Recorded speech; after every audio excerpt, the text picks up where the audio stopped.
Tuan-tuan dan puan-puan sidang subuh yang dirahmati Allah, Assalamualaikum warahmatullahi wabarakatuh.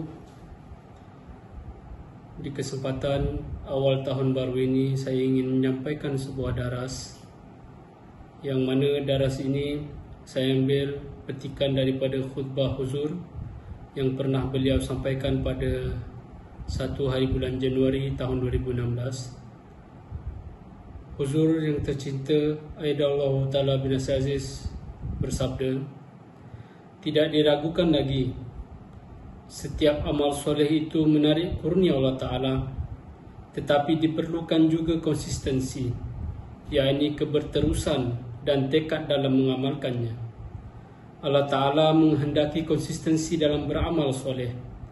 Di samping pelaksanaan solat tahajud, apa yang perlu dilakukan agar menarik keredaan Allah Ta'ala ialah dengan menciptakan perubahan suci yang besar di dalam hati. Hal ini tidak dapat dicapai dengan sekadar melakukan amal soleh pada beberapa hari sahaja. Kita hendaknya merenungkan amal perbuatan apa yang perlu kita lakukan untuk meraih keredaan Allah Ta'ala. Bagaimana caranya agar selama 12 bulan atau 365 hari pada tahun ini sentiasa memperoleh keberkatan untuk meraih kurnia ilahi. Hazrat Masih Maud SAW bersabda, lihatlah keadaan dunia ketika ini. Yang mulia Nabi kita Rasulullah SAW telah memperlihatkan dengan amalannya bahawa hidup dan mati beliau SAW dan serta segala-galanya adalah demi Allah Ta'ala.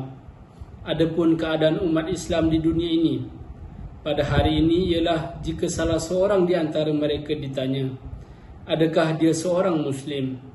Maka dia akan menjawab, Alhamdulillah. Prinsip hidup orang yang dia ikuti, yaitu Nabi Muhammad SAW, adalah untuk Allah Ta'ala. Sedangkan hidup dan mati umat Islam pada hari ini semata-mata untuk dunia hingga saat menjelang ajalnya. Dunia tetap menjadi tujuan dan kecintaannya. Lalu bagaimana dia dapat mengatakan bahawa dia itu mengikuti Rasulullah SAW? Masalah ini sangat perlu direnungkan, dan janganlah menganggap hal ini hanyalah sesuatu yang remeh. Tidaklah mudah menjadi seorang Muslim. Janganlah berpuas hati sebelum kalian menanamkan ketaatan terhadap Rasulullah SAW dan teladan Islam di dalam diri kalian. Huzur bersabda, jika kalian dikenali sebagai seorang Muslim namun tidak mengamalkan ketaatan, maka keimanan kalian hanyalah sebatas kulit sahaja, dan orang-orang bijak tidak merasa cukup hanya dengan kulit atau gelaran sahaja. Itu bukanlah pendirian orang yang bijak. Tunjukkanlah teladan Rasulullah SAW di dalam diri kalian. Ciptakanlah keadaan itu di dalam kehidupan kalian. Perhatikanlah, jika keadaan seperti itu tidak ada, maka kalian sebenarnya pengikut berhala. Huzur bersabda, Islam tidak melarang menikmati hal-hal duniawi. Sebaliknya menekankan kepada kita agar mendahulukan agama di atas urusan duniawi, meskipun hidup di dunia. Perkara utamanya adalah dunia hendaknya tidak menjadi tujuan utama baginya. Namun maksud sebenarnya meraih tujuan-tujuan duniawi adalah demi mengkhidmati agama. Seperti halnya melakukan perjalanan, seseorang menggunakan kenderaan dan perbekalan dengan maksud agar sampai di suatu tempat tujuan. Kenderaan dan perbekalan merupakan hal yang bersifat sementara. Jadi hendaknya dia mencari dunia dengan cara yang sama, yakni sebagai perantara untuk mengkhidmati agama.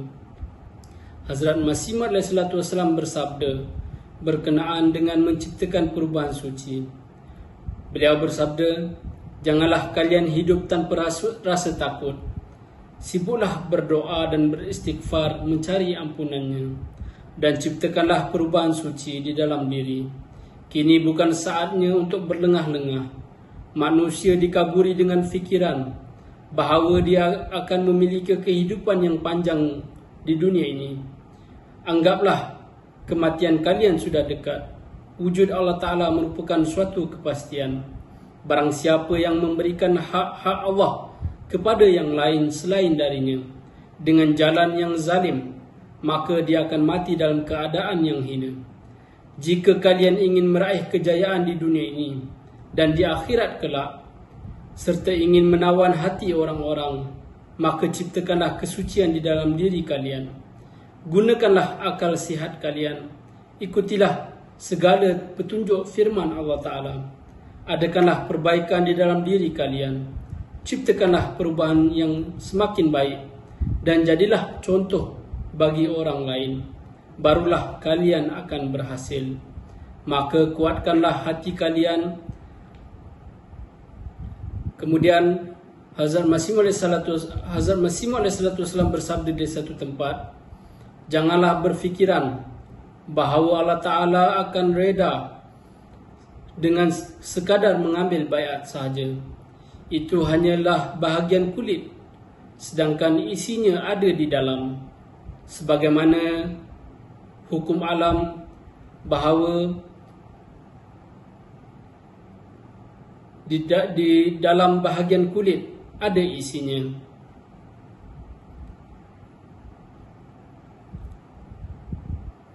Ada satu lapisan kulit dan di dalamnya ada isi. Kulit tersebut tidak ada nilainya, namun isinya lah yang bermanfaat. Demikian pula orang yang mendakwakan dirinya telah berbaiat dan memiliki keimanan, hendaknya menilai dirinya sama ada dia itu hanyalah di bahagian kulit atau isinya. Selagi mana isinya tidak diwujudkan di dalam diri, selagi itu pendakwaannya terhadap keimanan, kecintaan, ketaatan, baiat dan etikadnya terhadap Islam adalah pendakwaan yang tidak benar.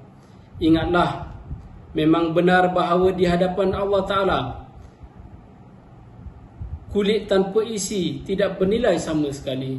Ingatlah dengan betul, tidak pasti bilakah kematian akan tiba, namun kematian itu pasti berlaku. Oleh kerana itu, janganlah merasa cukup hanya dengan pendakwaan dan kemudian merasa gembira.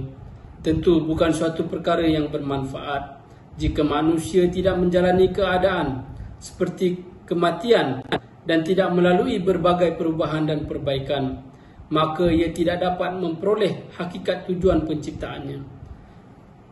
Huzur bersabda di akhirnya, semoga kita sentiasa menjalani kehidupan yang sesuai dengan harapan Hazrat Masih Maud SAW dan langkah kita sentiasa bergerak maju ke arah kebaikan.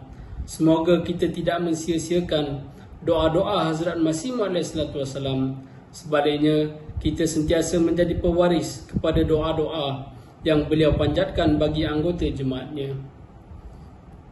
Demikianlah petikan daripada khutbah huzur.